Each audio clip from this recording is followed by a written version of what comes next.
Hello friends, welcome to Decode. आज code with C का lecture number 2 है, जिसमें हम कवर करेंगे what are variables in C. C language के अंदर वेरिएबल्स होता क्या है, हम कवर करेंगे आज के लेक्चर के अंदर कि वेरिएबल्स क्या काम करता है, वेरिएबल्स होता क्या है, वेरिएबल्स क्यों इंपॉर्टेंट होता है और वेरिएबल्स के नेमिंग का कुछ रूल्स एंड रेगुलेशन होता है जो हमको फॉलो करने पड़ते हैं किसी भी वेरिएबल को नेम करते वक्त। ठीक है, तो वो चीज को हम क्या करेंगे इस लेक्चर के अंदर कवर करेंगे। So moving to our first slide is introduction to variables. Variable का मतलब होता क्या है, वेरिएबल चीज क्या होती है। ठीक है, तो हम देखते हैं यहाँ पर वेरिएबल क्या होता है। तो वेरिएबल, ठीक है, तो वेरिएबल सी लैंग्वेज के अंदर एक बॉक्स की तरह एक्ट करता है, यानी कि एक डब्बे की तरह एक्ट करता है जिसके अंदर हम कोई चीज यानी कि कोई डेटा को हम क्या करते हैं, स्टोर करते हैं, वैल्यू को हम क्या करते हैं, स्टोर करते हैं। और ये जो वेरिएबल होता है उसका अपना कुछ नेम होता है। ठीक है, वो उसका अपना कुछ नेम होता है। सपोज कीजिए आपके घर के अंदर, किचन के अंदर डिफरेंट डिफरेंट जार्स रखे हैं। ठीक है, डिफरेंट डिफरेंट डब्बे रखे हुए हैं। अब एक के अंदर चाय है, एक के अंदर शुगर है, मतलब एक के अंदर चाय पत्ती है, एक के अंदर शुगर है, एक के अंदर सॉल्ट है, नमक है। आपको कैसे पता चलेगा कि किसके अंदर चाय पत्ती है, किसके अंदर सॉल्ट है और किसके अंदर शुगर है? आपको पता चलेगा उसके ऊपर के लेबल से। ठीक है, उसके ऊपर के लेबल से, यानी कि यहाँ पर मैंने टी लिख दिया, यहाँ पर मैंने शुगर लिख दिया और यहाँ पर मैंने लिख दिया सॉल्ट। तो ये पढ़ने के बाद आपको पता चल रहा है कि इस जार के अंदर चाय पत्ती है, इस जार के अंदर शुगर है और इस जार के अंदर नमक यानी कि सॉल्ट है। दैट मीन्स व्हाट के जो हमारा वेरिएबल होता है उसका भी कुछ अपना नेम होता है और ये क्या करता है, एक मेमोरी लोकेशन की तरह एक्ट करता है। मेमोरी लोकेशन का मतलब क्या होता है, यानी कि ये किसी वैल्यू को अपने अंदर स्टोर कर देता है। क्या कर देता है, स्टोर कर देता है। और ये वैल्यू स्टोर कहाँ करता है, तो ये वैल्यू स्टोर करता है कंप्यूटर के मेमोरी के अंदर। कहाँ स्टोर करता है, कंप्यूटर के मेमोरी के अंदर, यानी कि रैम के अंदर उस वैल्यू को जाके स्टोर कर देता है ताकि हम हमारे प्रोग्राम के अंदर फ्यूचर में उस वैल्यू को यूज कर सके। और उस जो मेमोरी लोकेशन होती है उसका अपना कुछ नेम होता है। सपोज कीजिए एक एग्जांपल मैं देता हूँ।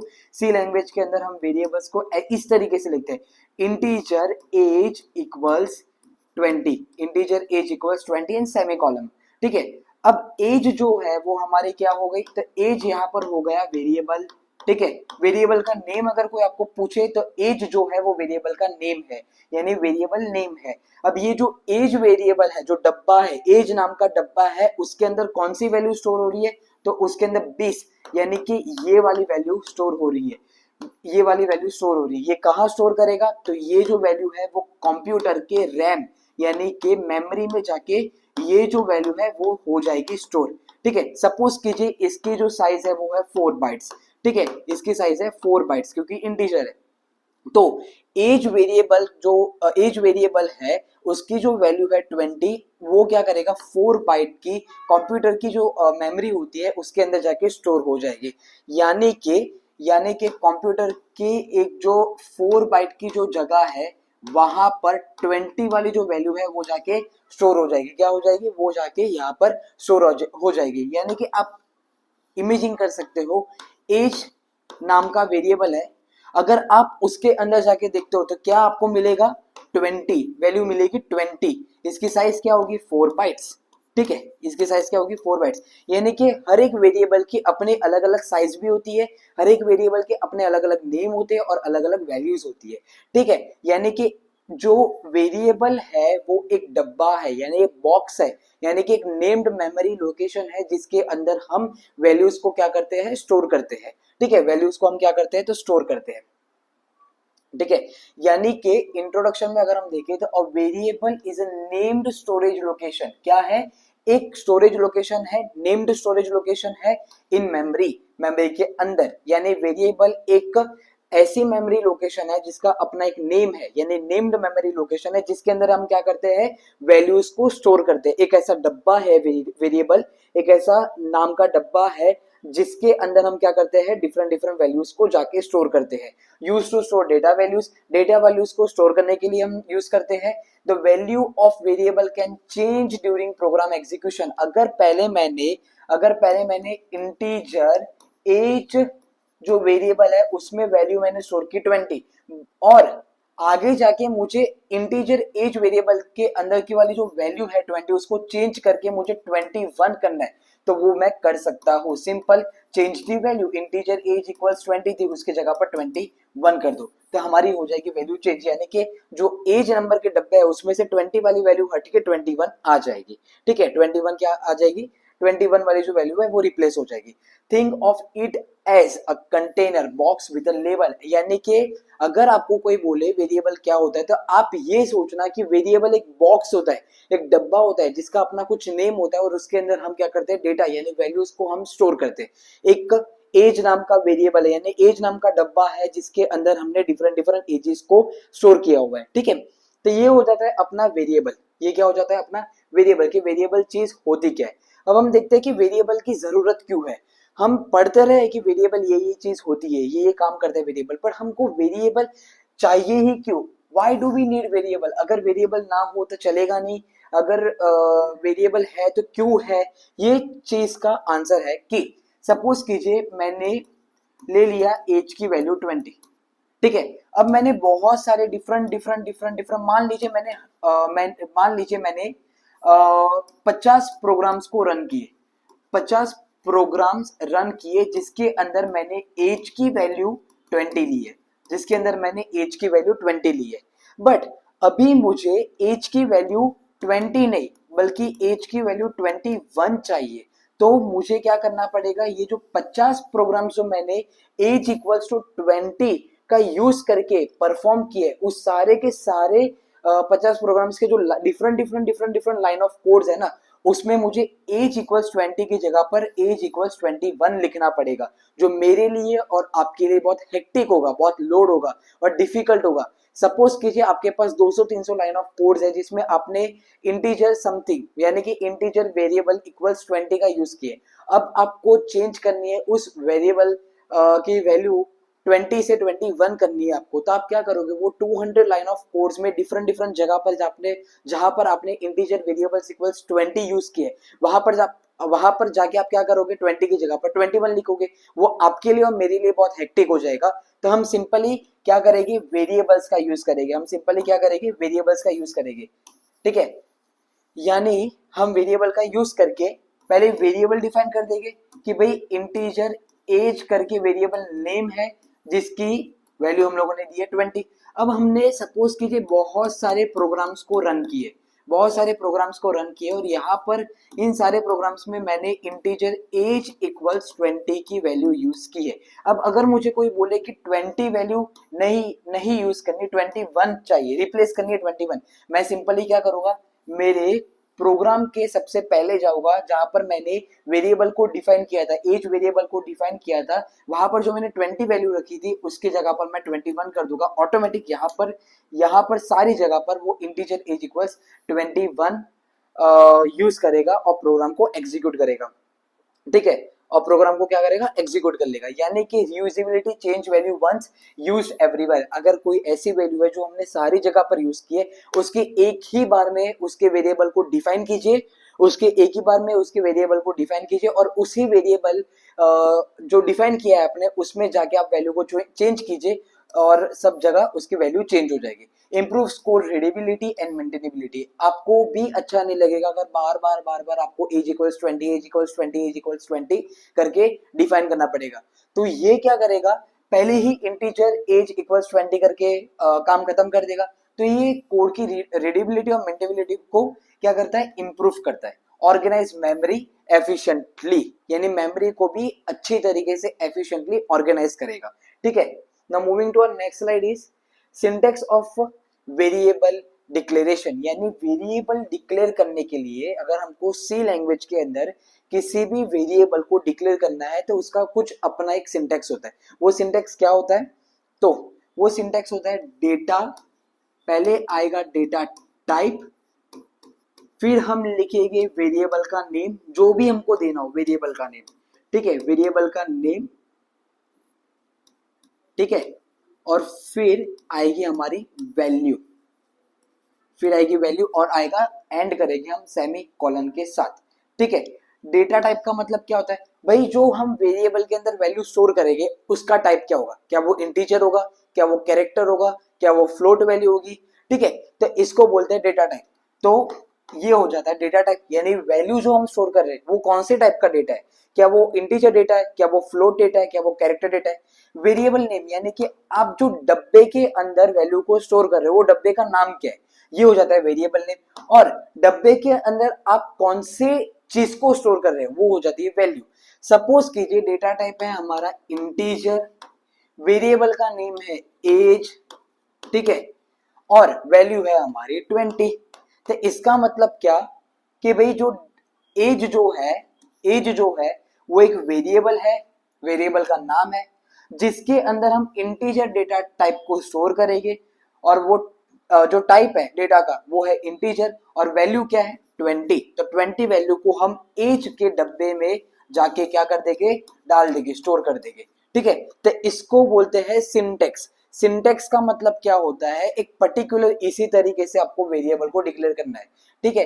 सपोज कीजिए आपको प्रोग्राम में आपको हाइट का वेरिएबल को डिक्लेयर करना है, तो आप अब हाइट जो होती है, ठीक है, वो सबकी फिक्स नंबर इंटीजर में नहीं होती। किसी की हाइट ऐसी नहीं होती कि 5 है, नहीं, हाइट 5 भी हो सकती है, 5.5 भी हो सकती है, 5.6 भी हो सकती है, 6.2 भी हो सकती है, यानी कि डेसिमल में होती है हाइट, ठीक है।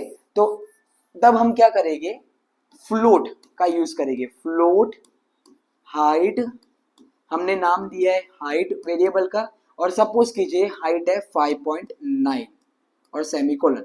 इसका मतलब क्या कि हाइट जो है वो हमारा वेरिएबल है, हाइट जो है वो हमारा वेरिएबल है और उसका नाम है, वेरिएबल नेम है, ठीक है।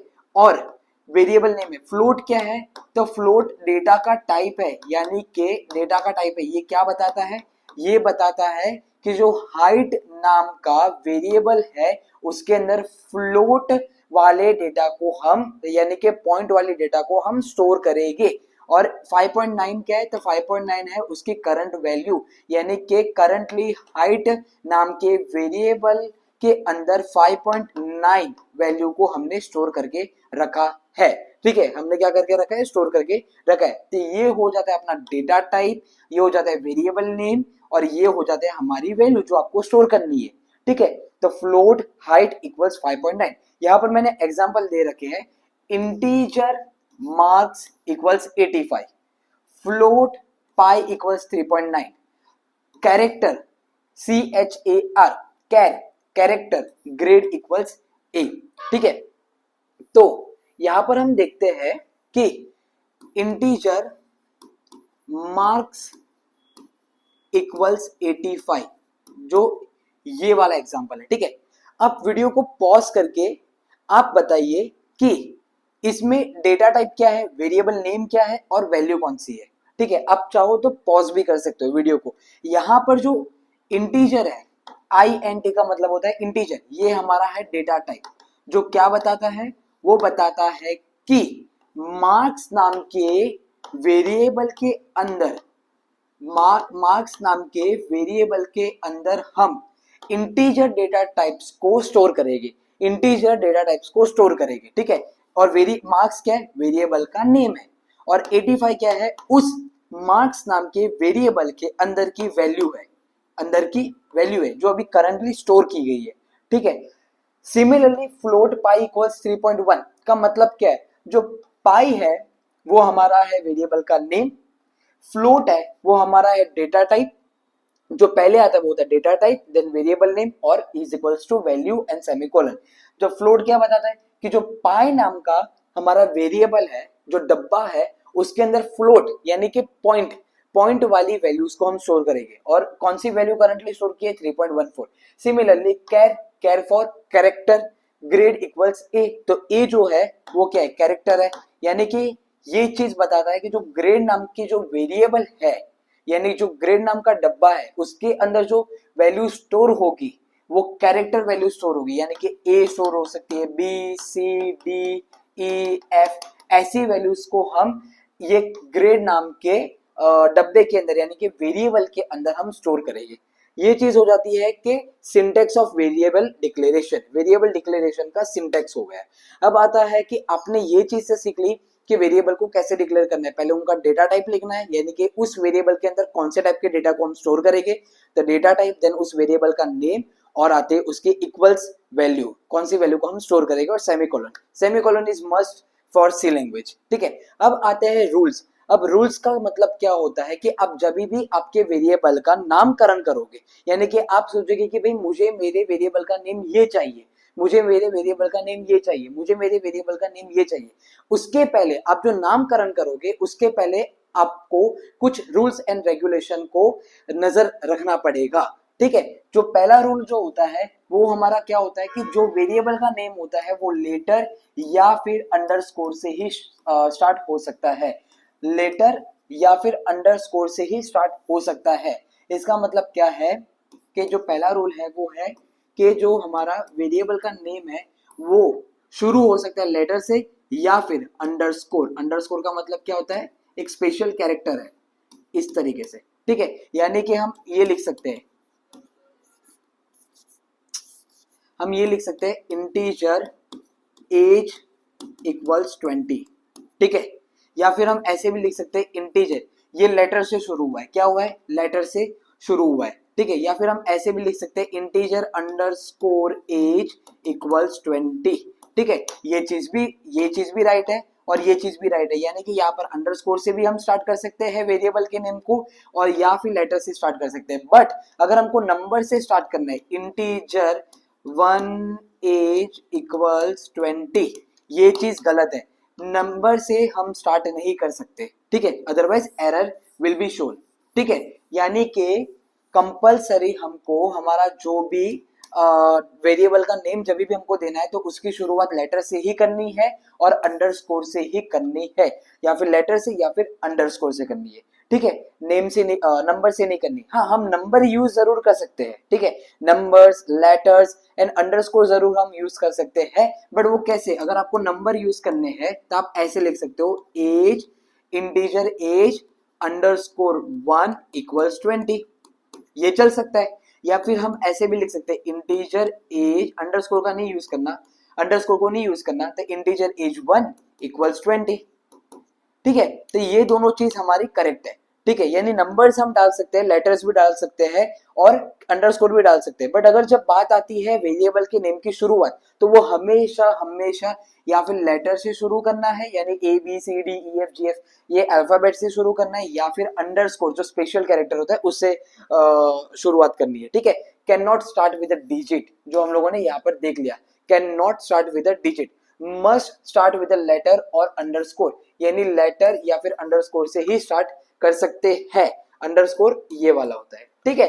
Can not start with a digit, no spaces और स्पेशल सिंबल्स अलाउड, ठीक है। यानी कि स्पेस, अगर मैं लिखूं इंटीजर एज और स्पेस देके मैं लिखूं 1 इक्वल्स 20, तो यहां पर आ जाती है हमारी स्पेस, जो गलत है। बट अगर मुझे स्पेस यानी कि मुझे थोड़ा एज 1 है वो चिपका के नहीं लिखना था, मैं अंडरस्कोर 1 इक्वल्स 20 ऐसे भी लिख सकता हूँ, ताकि वो थोड़ा अच्छा लगे, कंफ्यूजिंग ना लगे, ठीक है, यानी कि बहुत मैसअप ना लगे। बट मैं एज फिर स्पेस करके 1 इस तरीके से नहीं लिख सकता, स्पेस अलाउड नहीं है, हम स्पेस की जगह पर हम अंडरस्कोर डाल सकते हैं। फिर सेकेंड, स्पेशल कैरेक्टर्स में अंडरस्कोर के अलावा और कोई भी स्पेशल कैरेक्टर्स का यूज नहीं कर सकते। स्पेशल कैरेक्टर्स यानी कैसे, @, देन डॉलर्स, देन अपना एस्ट्रिक्स हो गया, ठीक है, देन अपना हो गया हैशटैग हो गया, ये जितनी भी चीज होती है वो हम वेरिएबल के नेम के अंदर ना आगे ना पीछे ना बीच में कहीं पर भी हम नहीं डाल सकते, ठीक है। हम डाल सकते हैं स्पेशल कैरेक्टर, बस एक ही स्पेशल कैरेक्टर को डाल सकते हैं, वो है हमारा अंडरस्कोर, ठीक है, वो है हमारा अंडरस्कोर, दैट इज अंडरस्कोर, बस यही चीज हम डाल सकते हैं, अंडरस्कोर ही हम स्पेशल कैरेक्टर्स के अंदर हम डाल सकते हैं, ठीक है। तो नो स्पेसेस और special symbols other than underscore are allowed, ठीक है। अब आता है केस सेंसिटिव होता है वो, ठीक है, यानी कि केस सेंसिटिव का मतलब क्या होता है, अपर और लोअर केस को वो डिफरेंशिएट करता है, यानी कि अगर मैं एज की वैल्यू 20 लूं और कैपिटल एज की वैल्यू 21 लूं, ठीक है, तो या फिर चलो मैंने मान लो 20 लूं, ठीक है, तो अगर मैं प्रिंट कराऊंगा ये वाली एज की वैल्यू, सपोज मैं ये वाले एज की वैल्यू प्रिंट कराऊंगा तो मुझे आंसर देगे 20, और अगर ये वाली एज की वैल्यू मैंने सपोज ली है 21, अगर मैंने अपर केस में एज लिखूंगा, भले दोनों का नेम सेम है, तो यहाँ पर वैल्यू 20 नहीं आएगी, 21 आएगी। वाई? क्यों? क्योंकि केस सेंसिटिव होता है, हमारा वेरिएबल का जो नेम है वो हमारा केस सेंसिटिव होता है। लोअर केस में जो एज है उसकी वैल्यू 20 है, अपर केस में जो एज है उसकी वैल्यू 21 है। तो अगर मुझे प्रिंट करवानी है, ये सिंटेक्स नहीं होता एक्चुअल में, ये मैं आपको शॉर्ट में समझा रहा हूँ, ठीक है। तो प्रिंट एफ और एज, तो अगर मैं अपर केस में एज लिखूंगा तो 21 प्रिंट करेगा, और अगर लोअर केस में मैं एज लिखूंगा, अगर लोअर केस में मैं एज लिखूंगा तो मुझे 20 ये वाली वैल्यू प्रिंट करेगा। क्यों? क्योंकि जो वेरिएबल का जो नेम होता है वो केस सेंसिटिव होता है, यानी कि एज एज के अंदर जो वैल्यू मैं स्टोर करूंगा और एज के अंदर मैं जो स्टोर करूंगा वैल्यू, वो दोनों सेम नहीं होगी। ये वाला वेरिएबल और ये वाला वेरिएबल सेम नहीं है। यहाँ पर लोअर केस में एज या फिर अपर केस में एज जो है, ठीक है, उन दोनों ये जो दोनों वेरिएबल्स है, दे आर नॉट इक्वल। ये दोनों इक्वल नहीं है, भले इनका नेम एज है, बट ये लोअर केस में, ये अपर केस में, तो ये केस सेंसिटिव होता है, ठीक है। तो ये चीज का हमको ध्यान रखना है, ठीक है। Keywords int, float etcetera not allowed. Keywords यानी कि क्या होता है, तो सी लैंग्वेज के अंदर, सी लैंग्वेज के अंदर ही नहीं, बहुत सारी लैंग्वेज, सी, पाइथन, जावा, सबके अंदर एक प्री डिफाइंड लाइब्रेरीज होती है, पहले से ही रखी गई लाइब्रेरीज होती है, जिसके अंदर थोड़े थोड़े कीवर्ड्स, जैसे कि प्रिंट एफ, स्कैन एफ, ठीक है, गेट, कैर, रिटर्न, इफ, एल्स, फॉर, ये सारी जो चीज होती है इनको हम बोलते हैं कीवर्ड। कीवर्ड का मतलब क्या, सी लैंग्वेज के अंदर पहले से ही रखी गई एक लाइब्रेरी होती है, जिसके अंदर थोड़े थोड़े छोटे छोटे छोटे कीवर्ड्स होते हैं, जिनका अपना कुछ पर्टिकुलर काम होता है। जैसे कि प्रिंट एफ का काम होता है कोई वैल्यू को, फंक्शन को प्रिंट करना, किसी चीज को प्रिंट करना। स्कैन एफ का काम होता है किसी से इनपुट लेना, ठीक है। देन रिटर्न जो होता है वो रिटर्न जीरो वैल्यू दिखाता है। देन इफ एल्स को हम स्टेटमेंट्स में यूज करते हैं, फॉर को हम लूप में यूज करते हैं। तो ये सारे जो नाम है, जैसे कि प्रिंट एफ, स्कैन एफ, गेट कैर, then return, if, else, for, ये सारी जो चीज है वो मैं मेरे वेरिएबल नेम्स के अंदर डिफाइन नहीं कर सकता। अब सोचो कि अगर मैं इंटीजर मान लीजिए मैंने इंटीजर का, और इंटीजर है डेटा टाइप, और वेरिएबल का नेम दे दिया मैंने, मान लीजिए मैंने वेरिएबल का नेम दे दिया प्रिंट एफ इक्वल्स 20।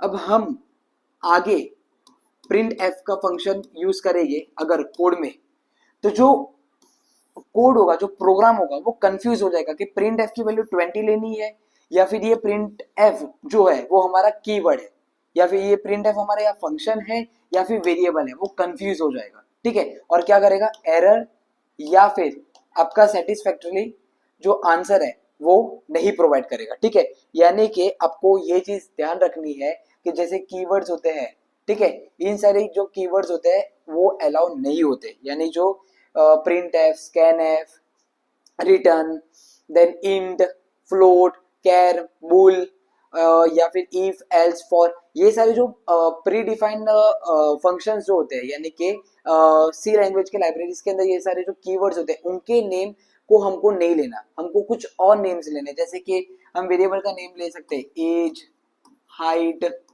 ठीक है, या फिर मान लीजिए वेरिएबल को हमने शॉर्ट में var1, var2, मतलब वेरिएबल 1, वेरिएबल 2, var3, इस तरीके से हम कर सकते हैं। या फिर नंबर को num1, num2, num2, ठीक है।